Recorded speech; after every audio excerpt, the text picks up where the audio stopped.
घुटनों के रास्ते दिमाग की नस नस में समा रही है। ईद के दिन इतर के बजाय हमारे पास से पायोडीन की खुशबू आ रही है। तो एक दानिश्वर का जिक्र करेंगे जिसकी टांगें कब्र में लटक रही हैं, मगर उसका पेट शरीफों के दस्तरखान पर पड़ा है। दिन के वक्त अवाम के सामने जिनको धमकाता है, रात को उन्हीं के पांव दबाता है। झांपड़।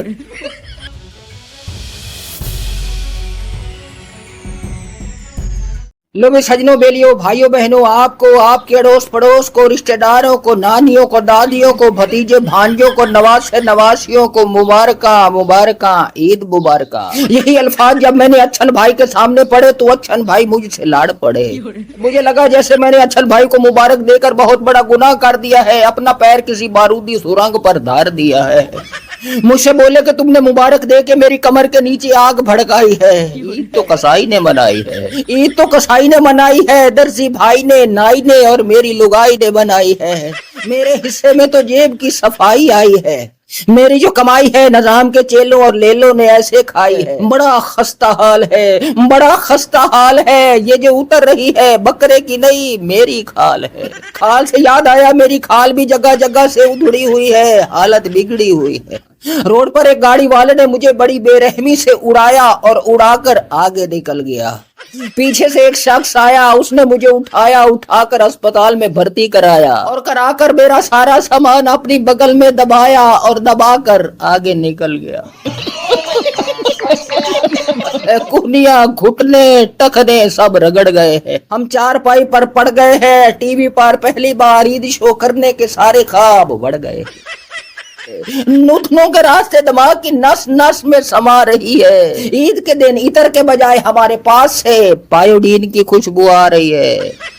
तो दूसरी तरफ सजनों, बेलियों, भाइयों बहनों, एक दानिश्वर का जिक्र करेंगे जिसकी टांगें कब्र में लटक रही हैं, मगर उसका पेट शरीफों के दस्तरखान पर पड़ा है। और उसका पेट किसी जिद्दी बच्चे की तरह जिद करके पड़ा है, बोला नहीं मम्मी इधर से नहीं उठेगा। जी हाँ, ये वो साहब हैं जिन्होंने ताजा ताजा ये बयान दिया है कि पीटीआई खत्म शुरू हो गई है, अवामी हिमायत इनके साथ नहीं रही, ना ये कोई जलसा कर सकती है, ना ये कोई एहतजाज कर सकते हैं, इनके पल्ले अब कुछ नहीं रहा, अब ये खत्म शुरू हो चुके हैं।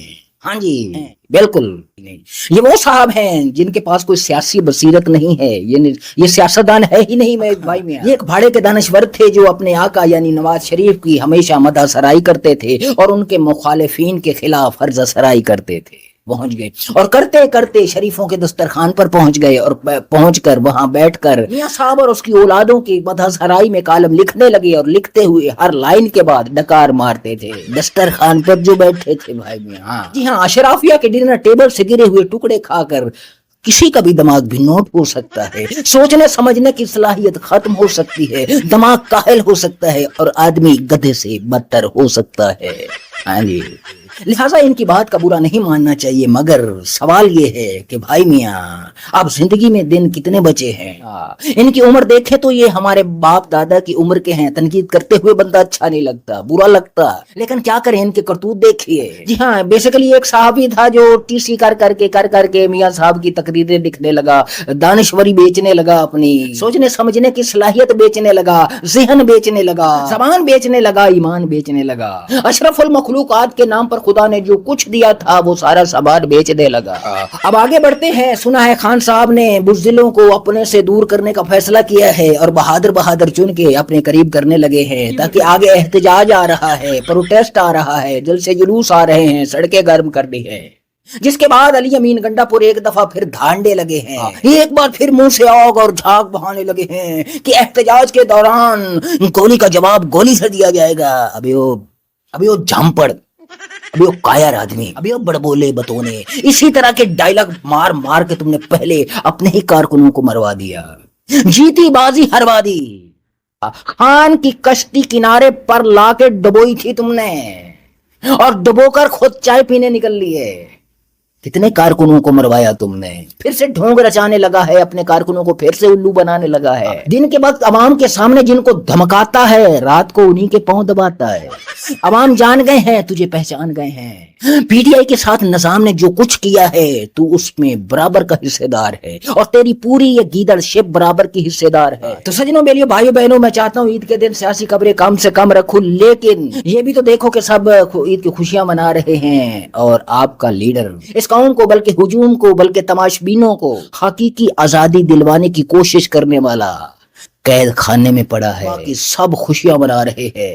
یہی وجہ ہے کہ آج نظام کے چیلے چپاٹے چمچے کڑچے مالچی اور پالچے اور اس طرح کے ٹاؤٹس بھاڑے کے دانشور نعرے لگاتے پھر رہے ہیں کہ عمران خان کی مقبولیت فنش ہو گئی ہے، دھوست ہو گئی ہے، ناست ہو گئی۔ خان اور اس کی پارٹی کمزور ہو چکی ہے۔ پارٹی تو واقعی میں بتاؤں کمزور ہو چکی ہے، لیکن خان کمزور نہیں۔